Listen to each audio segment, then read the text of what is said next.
Hi, I'm Raya, And I'm Joe. And and since since Valentine's Valentine's Day Day is is coming coming up, up, we're going to be interviewing some of our teachers about their past Valentine's Day experiences and some dating advice. in hopes that it'll give you some confidence with your Valentine this year. Today I'm here with Mr. Hart. Mrs. Divadu. And I'm here with Mr. Collins. Miss Pelletier. what's the worst Valentine's Day you've ever had? The worst Valentine's Day I ever had probably was in elementary school when you had to get those boxes and they had like the cards in it from, the boys and the girls in the class. And like, one of them was like clearly like the person did not like me. They just felt like the need to, they had to because the teacher said everybody has to have one. And it was like, no. And so maybe that's just in general, like the whole apathy of elementary school that could be summed up inside a Kleenex box with like a kid's popsicle stick stuck on a cardboard that says "Be mine," when clearly they didn't want anything to do with me. Why would somebody keep that memory fresh? Like what? I guess one that I was alone. My husband, it'll be the first year that I was dating my husband, and the week leading up to Valentine's Day, he went to boot camp for the Army. So he left like maybe like that, like Monday or Tuesday. Valentine's Day was like that weekend. And like Valentine's Day rarely falls on a weekend, and then I was just like alone. And then he was also like in boot camp, so like couldn't send me anything. Like he gave me like I think like candy before he left. It was like the day like all my friends were like getting all this stuff, and I was just like, and I'm here. Oh, really? There's plenty of those. Let's see. Probably one in middle school at the Bolles School. I gave a girl a big box of jelly beans in the shape of a heart. And what's the word y'all use? She ghosted me. Yes. Yes, she ghosted me.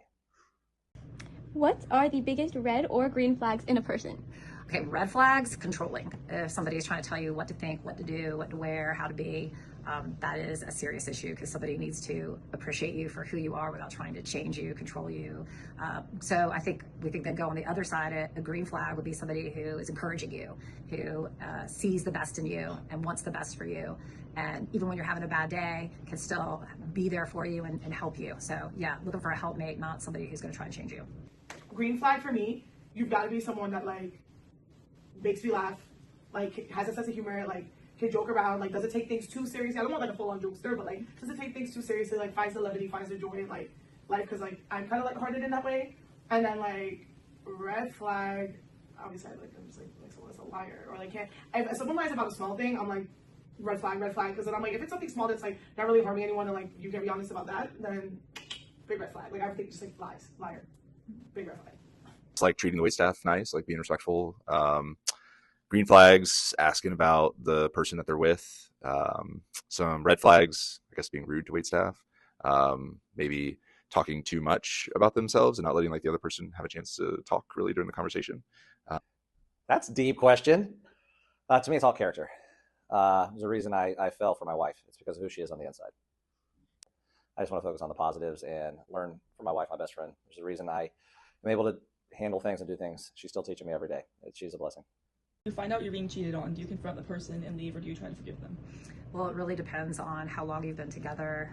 If we're talking about a high school romance, I would say time to go. But if you're talking about a marriage, there's a lot of variables that come into that. So I think you have to look at the options. But if my 16-year-old self were to have one of you come to me and say, hey, this happened to me, I would say time to move on and find somebody who appreciates you for who you are. All day long, I'm a confronter. Hot-tempered. So cheating's a no-go for me. That's a non-negotiable in my book. So I'm confronting all day long, and I'm also cutting the cord. It's done. As a teacher, I feel like I'm supposed to do like the appropriate response of like forgiveness, but no, you go full in, confront them, do the whole awkward bit, confront them right away. Absolutely. I'm obviously going to forgive the person because I wouldn't be where I am without forgiveness, but that doesn't mean you have to hang out or talk to that person again. What's the best first date you ever had?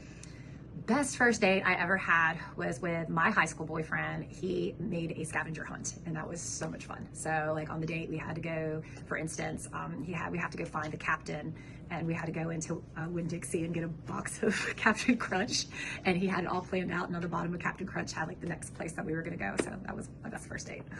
In New York, there was this place that like all the teenagers went to. I don't know where all the teenagers go here in Jacksonville, but it was like a Buffalo Wild Wings. But like attached to it was this place that had like several floors. So like the top floor was like a movie theater, and then the floor underneath was like an arcade that also had like some rides like that you can get on, and then the floor underneath that was mini golf.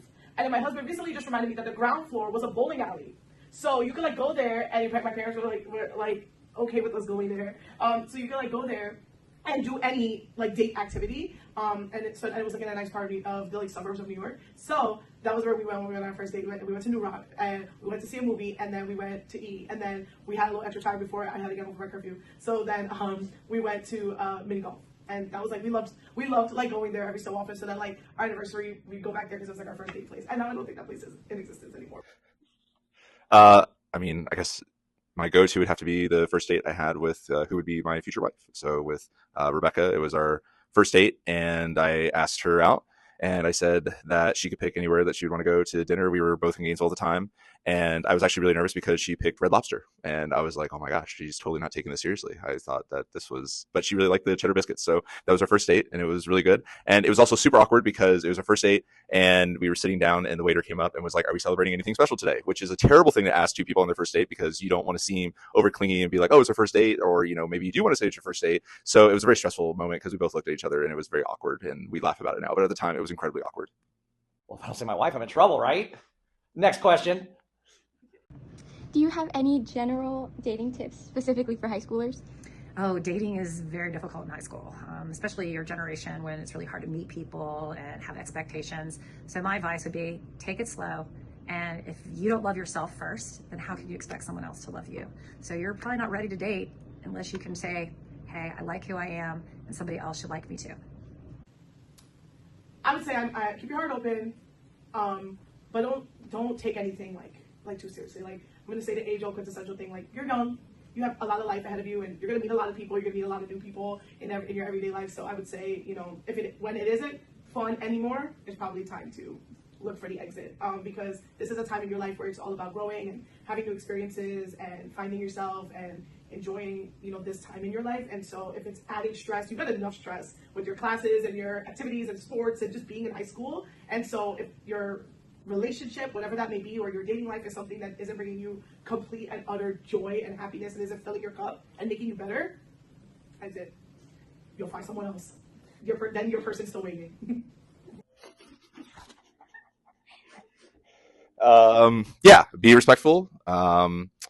Being polite is always going a long way. And just make sure that they're having a good time on the date. Even if maybe you're not having a good time on the date, maybe, it's always nice to make sure that they're having a good time. Yes. Go in with the intent. Again, I learned this from my wife. I did not come up with any of this on my own. Go in with the intent to listen and learn about the other person, not to tell them about yourself.